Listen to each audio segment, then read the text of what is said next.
여호수아 16장과 17장은 요셉의 자손들인 므낫세와 에브라임 지파가 땅을 분배받은 것에 관한 기록입니다.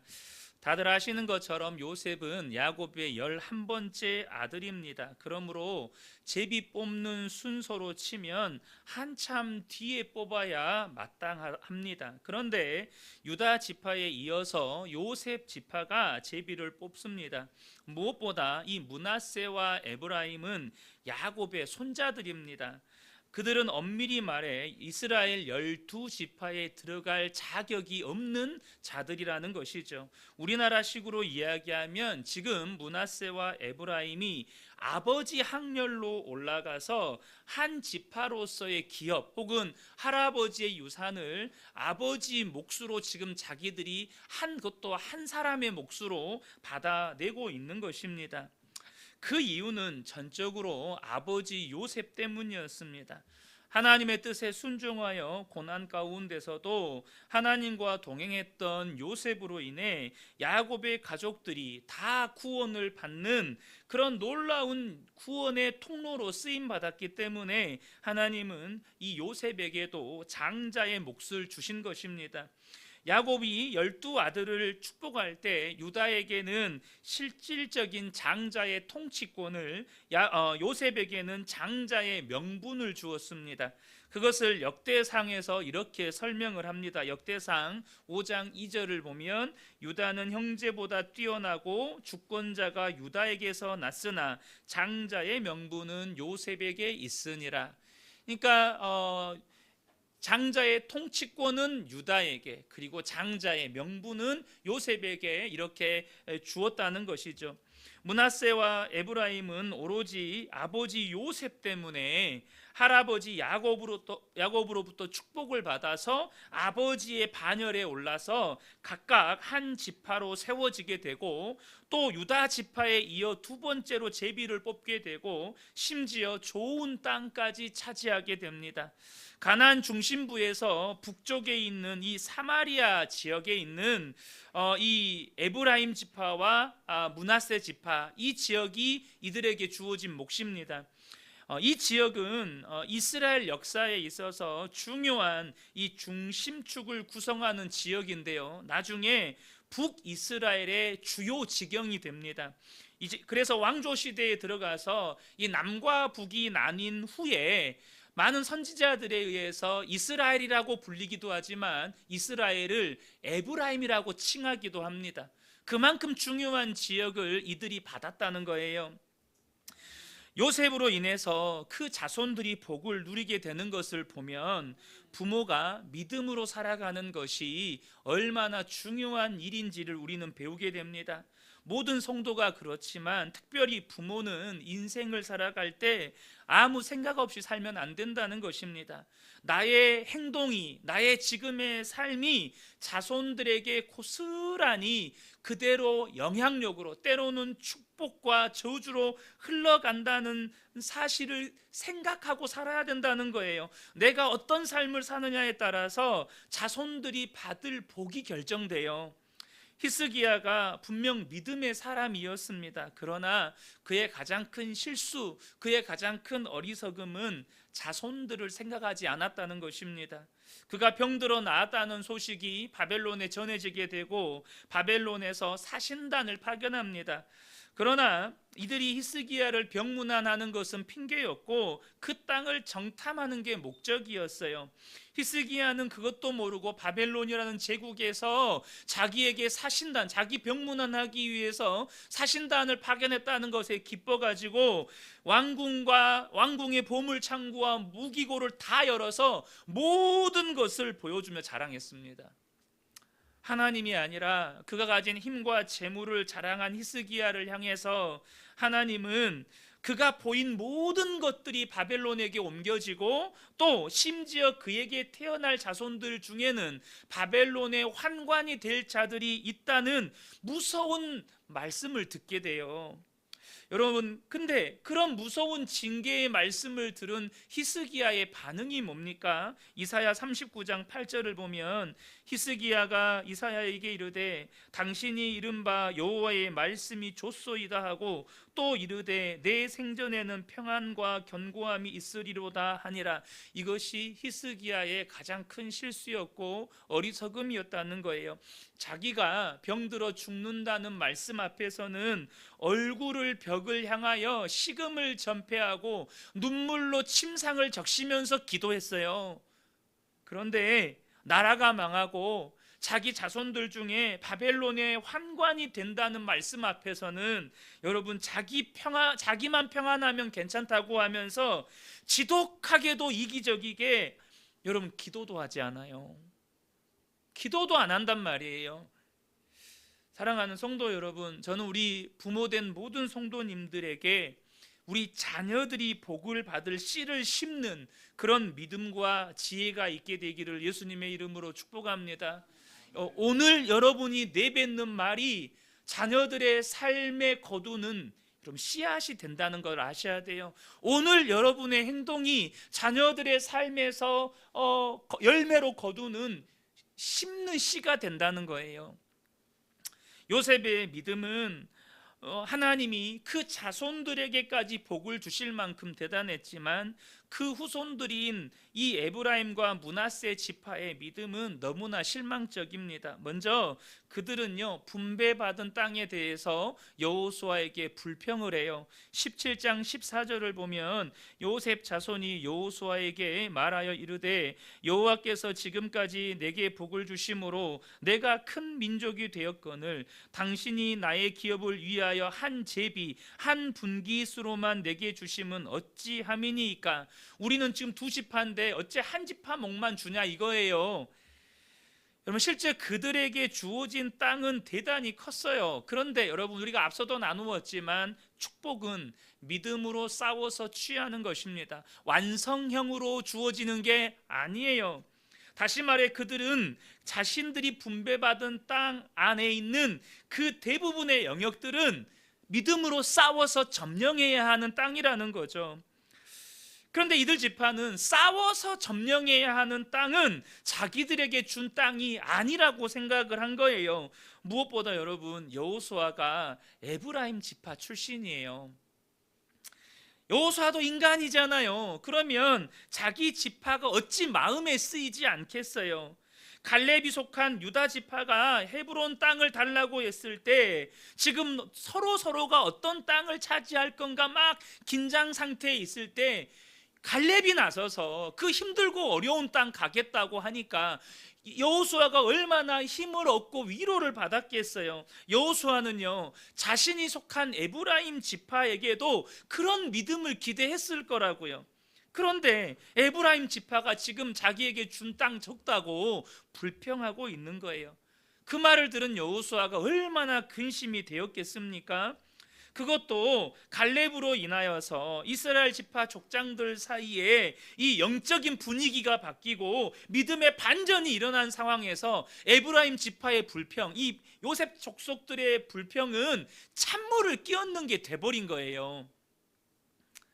여호수아가 너무나도 답답한 나머지 이렇게 말합니다. 17장 15절을 보면 여호수아가 그들에게 이르되 내가 큰 민족이 되므로 에브라임 산지가 내게 너무 좁을진데 브리스 족속과 르바임 족속의 땅 살림으로 올라가서 스스로 개척하라.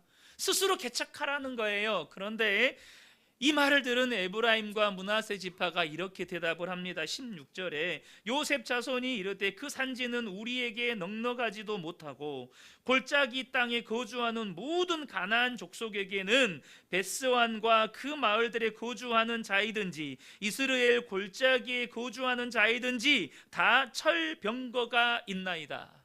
지금 이들의 대답이 뭐예요? 여호수아가 말한 곳에 거주하는 족속들에게는 철병거가 있어서 우리가 싸워서 이길 수 없다는 거예요. 우리는 철병거와 맞서 싸울 무기가 없어서 싸워서 못 이긴다는 거예요. 우리는 여기에서 중요한 영적인 현상 하나를 발견하게 돼요. 여러분, 믿음이 없는 사람은 언제나 상황을 이야기하고 불가능의 이유, 다시 말하면 핑계를 찾는다는 거예요. 여러분의 입술을 주목하세요. 여러분이 늘 상황을 이야기하고 있고 이것이 불가능한 이유를 찾고 있다면 다른 게 아니에요. 내게 믿음이 없다는 증거라는 것입니다. 갈렙이 달라고 했던 이 헤브론 땅은요, 요셉 자손이 받은 땅보다 더 여건이 안 좋은 땅이었어요. 이스라엘 모든 지파가 기피했던 땅이고 가나안 땅 정탐 때 그들의 간담을 높게 만들었던 아낙 자손들이 버티고 있었던 땅이었다고요. 그 땅을 향해서 갈렙이 뭐라고 말했습니까? 여호수아 14장 12절을 다시 보겠습니다. 그날에 여호와께서 말씀하신 이 산지를 지금 내게 주소서. 당신도 그날에 들으셨거니와 그곳에는 아낙 사람이 있고 그 성읍들은 크고 견고할지라도 여호와께서 나와 함께 하시면 내가 여호와께서 말씀하신 대로 그들을 쫓아내리이다. 여러분, 믿음하면 많은 분들이 상황이나 환경을 무시한다는 생각을 해요. 여러분, 갈렙이 믿음의 사람이라고 상황이나 환경을 무시하고 무대뽀로 달려가지 않았습니다. 여러분, 갈렙도 분명하게 상황과 환경을 인식했어요. 그곳에 있는 아낙 자손들은 크고 장대하고 전투민족이고 그 성읍들이 너무나도 견고하다는 것을 갈렙도 분명하게 인식합니다. 그러나 갈렙은 상황이나 사람보다 하나님을 크게 보고 하나님의 약속을 굳게 붙잡았습니다. 이것이 믿음입니다.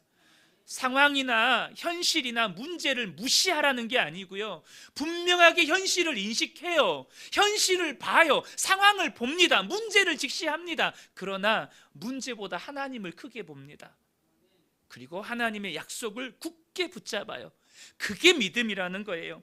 그들의 말을 들은 여호수아는 요셉 자손들에게 지금 철로 된 무기가 없다는 것이 문제가 아니라 하나님에 대한 믿음이 없다는 것이 문제임을 깨닫습니다.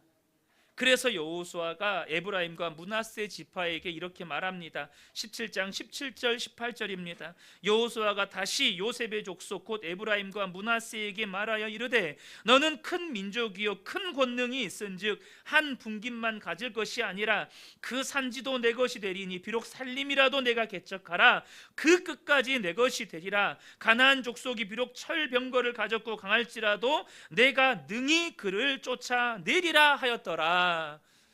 여러분, 이 말씀 앞에 아멘이 되시나요? 여호수아가 어떻게 이런 말을 할 수 있었습니까? 여호수아는 지금 그저 듣기 좋은 말로 너희들은 큰 민족이다, 너희들은 대단한 민족이다, 너희들은 진짜 권능이 있는 민족이다, 여러분, 듣기 좋은 말로 이 에브라임과 므낫세 지파를 선동하는 게 아니에요. 여호수아는 에브라임과 므낫세 지파가 자기들에게 할당된 땅을 다 차지할 수 있고 철병거를 가진 가나안 족속들을 얼마든지 이길 수 있다고 확신했습니다. 그 이유는 하나님이 그들과 함께 하시고 하나님이 그들을 통해서 그 일을 이루실 것이기 때문입니다. 왜요? 하나님이 그렇게 약속하셨거든요. 여호수아가 여리고성 전투를 치를 때 아모리 5 왕들과 싸울 때 나아가 가장 강력했던 가나안 이 북부 연합군과 싸울 때 이스라엘 백성들은 세력으로 보나 무기로 보나 전쟁 경험으로 보나 객관적으로 승리할 수 있는 전쟁을 치른 적이 단 한 번도 없었습니다.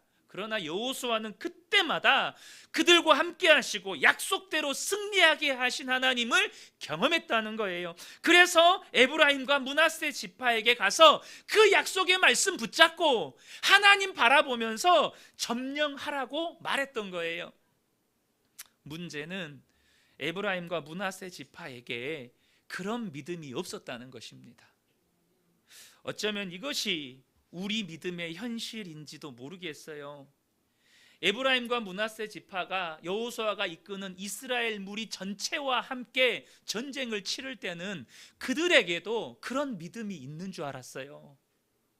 근데 막상 이제 각 지파별로 흩어져 가지고 각계 전투하니까 그들의 믿음이 공동체 뒤에 감추어져 있었던 거예요.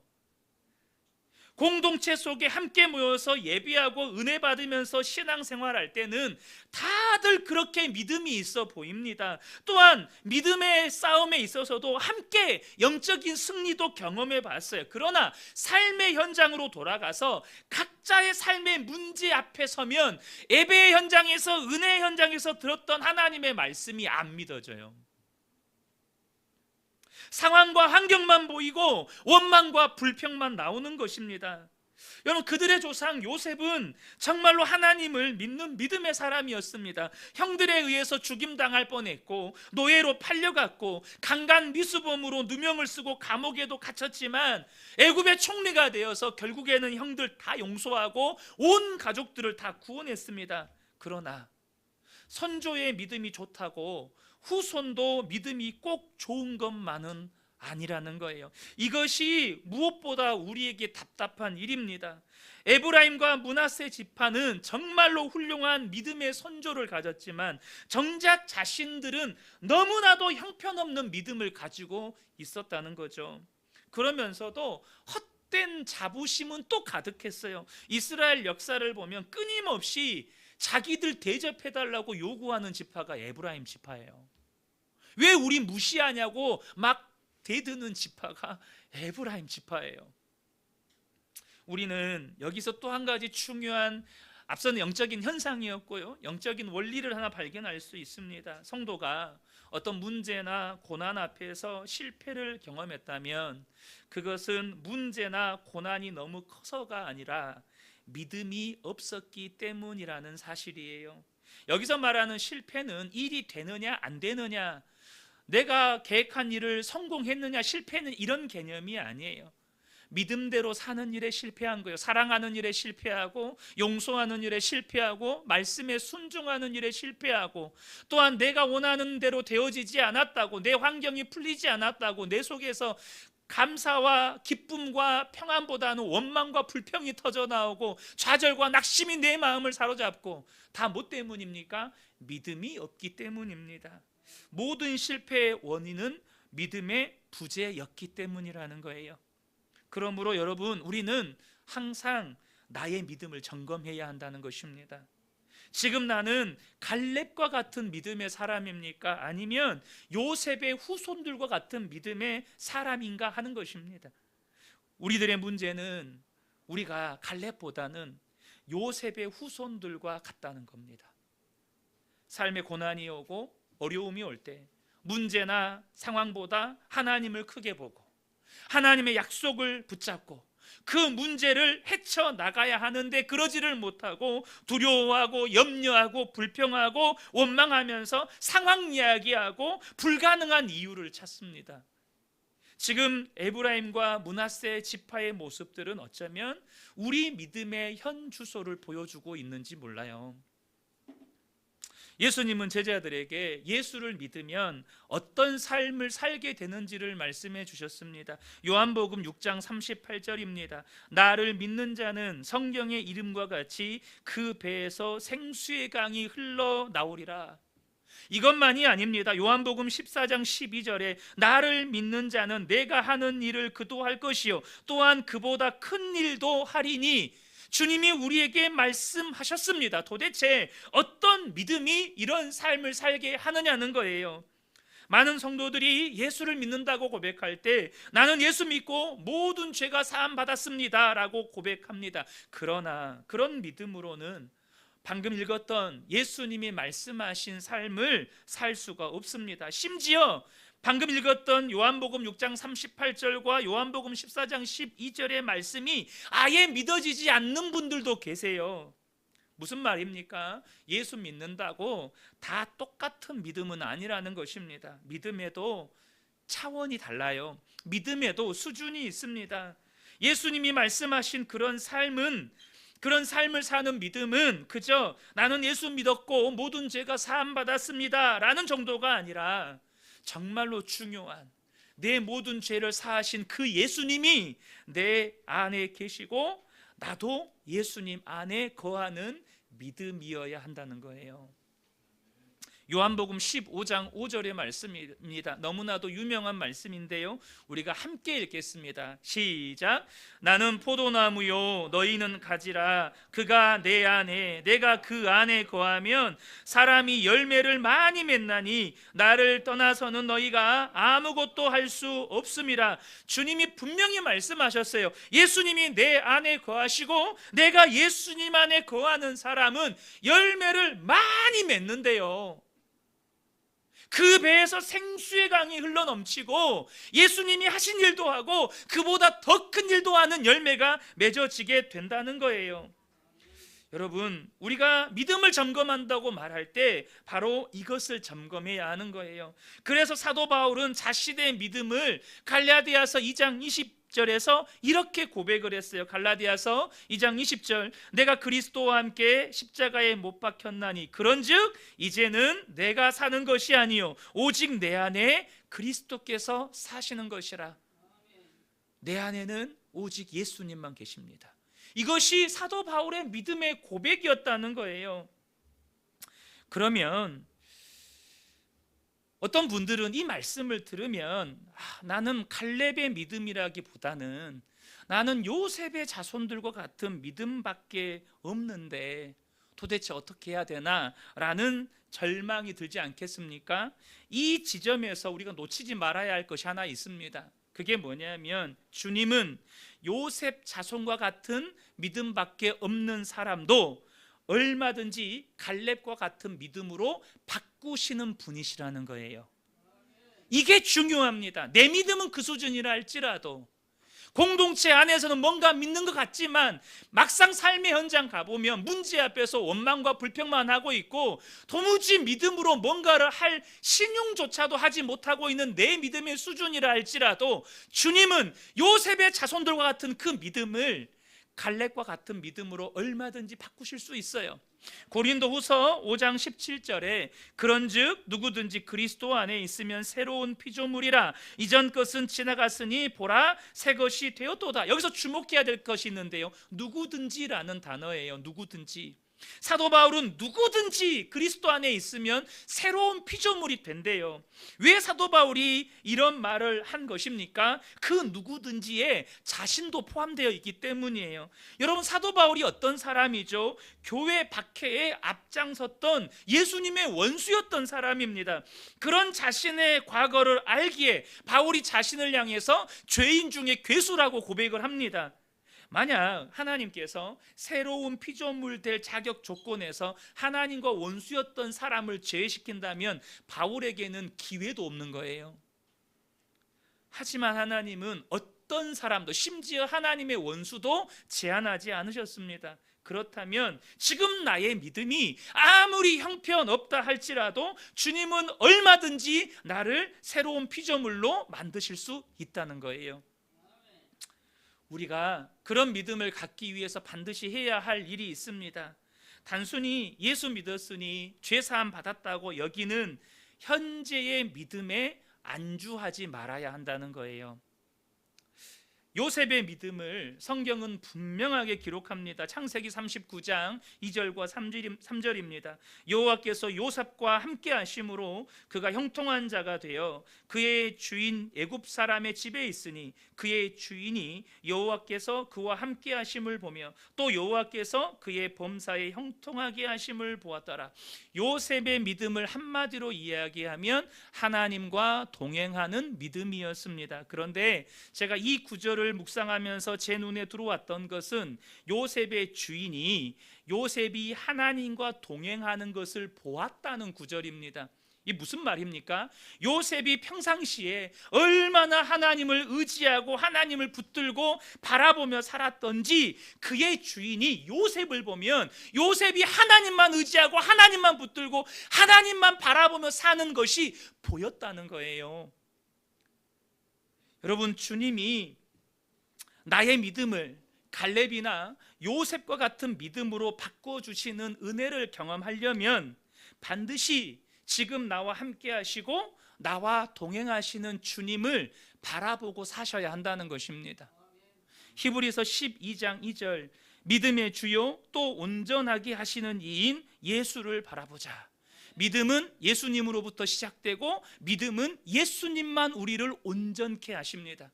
우리의 믿음은 예수님만 온전케 하셔요. 그러면 나에게서 믿음이 시작되고 그 믿음이 온전하게 되는 걸 경험하려면 뭘 해야 돼요? 예수를 바라봐야 된다는 거예요. 이것이 우리가 날마다 해야 할 일인 것입니다. 여러분, 주님 바라보는 것이 솔직히 뭐가 그렇게 힘든 일이겠습니까? 그런데 그렇게 쉽게 느껴지는 이 일을 많은 성도들이 안 하고 살아요. 여러분 어떻습니까? 너무 주님 바라보는 거, 주님 생각하는 거, 근데 이거 안 하고 살아요. 아무 생각 없이 그저 내 마음과 육체가 원하는 것을 하고 사는 것이 안타까운 현실인 것이죠. 저는 과거에 출애굽기나 사사기에서 이스라엘 백성들이 불순종하거나 또 불신앙하는 그런 모습을 보면 막 이스라엘 백성들을 향해 막 비난이 나왔어요. 어째 저런데 막 이런 비난이 나왔어요. 그런데요, 지금 본문의 요셉의 후손들을 보면요, 비난할 마음이 안 들어요. 왜요? 그 모습이 내 모습이라서 그래요. 목사지만 그 모습이 제 모습이거든요. 최근에 한국 교회 안에 큰 영향력을 끼쳤던 목사님 중에 한 분에 관한 안 좋은 소식이 기독교계를 달궜습니다. 그분은 설교와 또 많은 신앙 서적으로 성도들뿐만 아니고 목회자들에게도 정말 많은 영향을 끼쳤던 분이세요. 그랬기에 최근에 그분의 모습은 많은 목회자들뿐만 아니라 성도들에게까지 실망감과 상처를 안겨주었습니다. 그런데요, 저는 그분을 비난할 마음이 없어요. 왜냐하면 사람은요, 누구라도 예수님 안에 거하지 않으면, 예수님 바라보고 살지 않으면 아무도 예외 없이 다 그렇게 됩니다. 여러분, 사람 속에는 선한 것이 없어요. 우리 안에는 선한 것이 없습니다. 예수님 안에 거하지 않으면 다들 한결같이 죄에 끌려 살아요. 여호수아의 명령을 들었던 요셉 자손들은 자신들의 믿음을 점검하고 지금 가나안 정복 전쟁에서 하나님께서 약속하신 대로 그 승리하게 하신 하나님을 바라보고 자신들이 처한 상황이나 문제보다 하나님을 크게 보고 약속의 말씀을 붙잡고 자신들이 분배받은 땅에 이 남아있는 가나안 족속들을 몰아내야 했어요. 그러나 안타깝게도 여호수아의 말을 듣고도 그들은 자신들의 믿음을 점검하지를 않습니다. 그래서 그들은 믿음으로 도전하는 것 대신, 믿음으로 싸우는 것 대신 타협을 선택합니다. 여호수아 16장 10절을 보면 그들이 게셀에 거주하는 가나안 족속을 쫓아내지 아니하였으므로 가나안 족속이 오늘까지 에브라임 가운데 거주하며 노역하는 종이 되니라. 여러분, 16장 10절을 한번 잘 보세요. 쫓아내지 못한 게 아니고요, 쫓아내지 않은 거예요. 성경이 기록해요. 이 요셉 족속이 못 쫓아낸 게 아니고요, 안 쫓아낸 거예요. 뭐 때문에요? 그들을 노역하는 종으로 불리는 것이 자기들에게 훨씬 더 경제적으로 이익이 되니까. 그들을 쫓아내는 것보다 그들을 노역시켜서 종으로 부리는 것이 자기들에게 물질적으로 더 풍요롭게 살도록 만들어주니까 그렇게 타협한 거예요. 분명 그들도 여호수아의 말씀을 듣고 가나안 땅에 남아있는 족속들과 싸웠습니다. 그러니까 여호수아의 말에 순종한 거죠. 그러나 그들의 순종은 부분적인 순종이었습니다. 간혹 성도들이 이만큼 순종하면 되지 않겠습니까? 내가 할 수 있는 만큼 순종하면 되지 않겠습니까? 라고 말하지만 여러분 아셔야 돼요. 부분적인 순종은 순종을 가장한 불순종이라는 거예요. 그들이 그렇게 가나안 족속들을 남겨둔 이유는 경제적인 풍요를 위한 타협이었어요. 그러나 그들은 그렇게 불순종을 선택한 결과 훗날 에브라임 지파가 타락하게 된 결정적인 원인이 됩니다. 그들의 실상을 보여주는 말씀이 있어요. 호세아 12장 8절을 보면 에브라임이 말하기를 나는 실로 부자라 내가 재물을 얻었는데 내가 수고한 모든 것 중에서 죄라 할 만한 불의를 내게서 찾아낼 자 없으리라. 얼마나 교만한 말입니까? 그런데 호세아 선지자의 이 호소는 북이스라엘 전체의 죄에 대한 호소였고, 회개하고 돌이킬 것을 촉구하는 호소였습니다. 그런데 북이스라엘을 에브라임이라고 부르는 것은 에브라임의 죄가 북이스라엘 전체를 죄와 타락으로 빠지게 만드는 원인이 됐다는 거예요. 여러분, 무섭지 않습니까? 사랑하는 성도 여러분, 오늘 이 말씀은 저와 여러분에게 에브라임과 므낫세를 향해 명령하는 여호수아의 그 명령이 우리에게 하나님께서 말씀하시는 명령같이 저는 들렸습니다. 네가 나가서 개척해라. 네가 그 남은 족속들과 약속의 말씀 붙잡고 그 남아있는 족속들과 맞서 싸워라. 그럼 반드시 취하게 될 것이다. 여러분, 이 말씀 앞에서 우리의 믿음을 점검해야 합니다. 어떤 고난도, 어떤 문제도 이겨낼 수 있는 믿음은 그저 나는 예수 믿고 죄 사함 받았습니다 라고 하는 수준의 믿음이 아닙니다. 내가 지금 겪고 있는 그 어떤 고난보다, 문제보다, 심지어 세상보다 더 크신 주님이 내 안에 계신다. 그것을 분명하게 믿고 고난 앞에서, 문제 앞에서 여러분 주님을 바라보셔야 합니다. 그러면 나와 함께 계시는 주님이 정말로 믿어지는 역사, 그리고 그 어떤 문제도 고난도 돌파하는 역사가 일어나게 된다는 거예요. 여러분, 문제 없는 인생이 어디 있습니까? 모든 인생들 다 문제 있습니다. 우리 성도님들이 이번 한 주 저희 가정을 위해서 기도해 주셔서 너무너무 감사합니다. 우리 성도님들이 기도해 주신다는 게 느껴지더라고요. 근데 너무 감사하게도 이제 아들도 수술하고 뭐 아내도 다치고 뭐 이런 상황들, 뭐 서울도 다녀와야 되고 캠프도 준비해야 되고 정말 너무너무 정신 없었고 그 혼자서 감당하기에 버거울 만큼 막 일들이 막 겹쳤거든요. 근데요, 너무 감사한 게요, 넉넉히 감당이 되는 거예요. 제 안에서 불평 한마디가 안 나오는 거예요. 너무너무 이게 절대 제 자랑이 아닙니다. 내가 이렇게 믿음 좋다고 말한 게 아니에요. 저도 그게 신기할 뿐이에요. 제가 우리 아이들 앞에 야, 아빠가 한 번이라도 불평 한마디 하던 그게 감당이 되는 거예요. 제 마음에 여유가 생기는 거예요.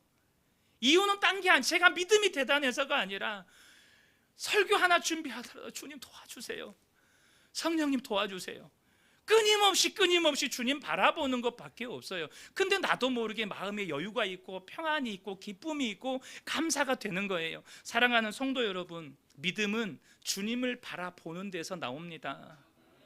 문제 앞에서 주님 바라보고 또 그 주님 말씀 붙잡고 의지하며 나아가면 어떤 고난도 어떤 문제도 다 돌파합니다.